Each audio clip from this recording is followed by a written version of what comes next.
Good afternoon, y'all. Hope you're all doing well. I finally have my ducks in a row and I'm able to do this video justice, this Bentac T50.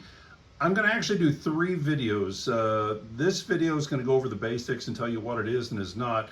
Tomorrow's video is going to go over the magazines, why someone was able to blow up the magazines, and how they work, and I'll do some shooting tomorrow. And then the video on the suppressor will be on the 3rd day, and that's actually going to be tied a little bit to tomorrow's video as well.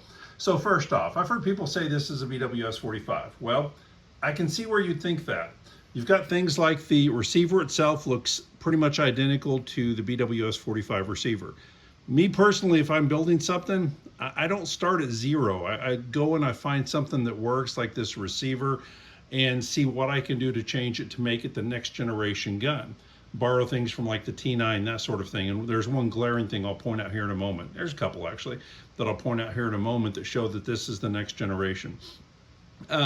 First off, a lot of people with the BWS-45, some people loved it, some people hated it.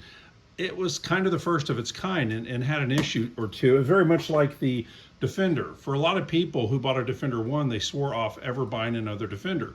And the thing was, they learned from mistakes in Defender 1. They changed up the cartridge substantially, put a groove in back for air release so it stopped blowing up firing pins, made better firing pins the second time around, made the internals stainless steel, so they made a better gun. So even if this were a BWS-45, it's a far better gun. And I'm not a cheerleader for AEA. I love the product, I love Ben, they're great people, but I make a lot of parts for these, so I don't see these as perfect. I see these as, hey, how can I change it? I do things like, well, I'm glad they use the same receiver so I can use the bolt stop.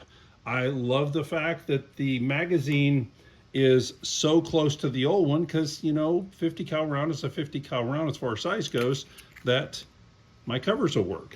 I love that my loading tool will work. So yeah, I like the product. I like some of the changes they've done, but I'm also happy that the platform is close enough that I may sell a part or two. Now, why is it not a BWS-45? Well, they were working on a BWS-45 in 50 cal. More specifically, I was working on a BW-45 in 50 cal with Ben. We were there, we were working on it. I'm gonna try to make this to where you can see it. This development went up to December of last year. If you look at that bolt, it's bigger than a 45. This is what a 45 looks like. It's a hair smaller. And then if you look down on the inside, if you can see this, it goes to kind of a tip, kind of a pointed little bolt. We found that in the 50 cal, the bolts I made were kind of flat on the end and had a little bit more of a ridge going down from there. Not important right now, but the point is, up until December, up until we went to the SHOT Show and found out, hey, there's a whole new gun that's going to pretty much obsolete this being made in 50 cal, we were working on a 50 cal. We stopped working when this happened.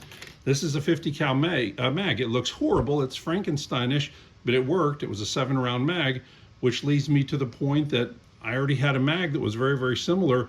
I've got about 1,000 of these aluminum inserts that are 7-round aluminum inserts. I'm gonna try and see if it works over the next few weeks. I already know my covers work, I already know my loader works. The gun itself is similar, but it's not the same. First off, you have the 3 different tanks. Secondly, this piece right here that comes over to here, this reminds me a lot of Traxxas, where you plug things in for different frequencies. I haven't talked to him about this, but I feel fairly certain this has to do with the air reservoir and how much air it's letting through at a given time. Same tech as on a T9. I have not ripped one of these in teeny tiny little pieces yet. I'm told there's some changes inside as well. I'm certainly going to look for them. So that's going to happen. I do want to touch on the ammo as well. Again, the very first videos I saw on this have been terrible. They've not said good things about it, and I really don't understand. One of the things I'm curious about, though, is the gun itself was tested with 235 grain hollow point rounds. I know these well because I've made 130, 140,000 of them. I shipped 2,000 to them, well, 2 cases, 2,400 of them to test the T50. So thousands of these went through T50s that were tested, pressurized, and then shipped out to the customers without blowing up magazines and breaking the covers. That's going to be a thing talked about on the video tomorrow. I can induce failure. I can show you, maybe at some point I'll do a video and show you how I can make these break. It's easy enough. I can make them break if you want to see that. I can show you how this can be full auto. It's a semi-auto. This is one of the things I want to go over too on the third video. If I let the air pressure get low, because of the design of pretty much all semi-auto air guns, it's going to go full auto. So again, subject for a different video. This video, I just wanted to say that in my opinion, while they used part of the receiver, which again, to me makes good sense, some of the changes are glaring. The water bottle, what I believe to be the thing that will set how much air pressure is inside it for a given shot, there are changes, and they tell me that there are more. So tomorrow I'm going to fire, I've only got 2 mags, so what I'll probably do is try to reload them as quick as possible and go through a few mags tomorrow, fire it, go over the magazines and explain how you can break a magazine if you want to, or if you're, you know, not wanting to, but it can happen, and probably a few other things. But that'll be for tomorrow.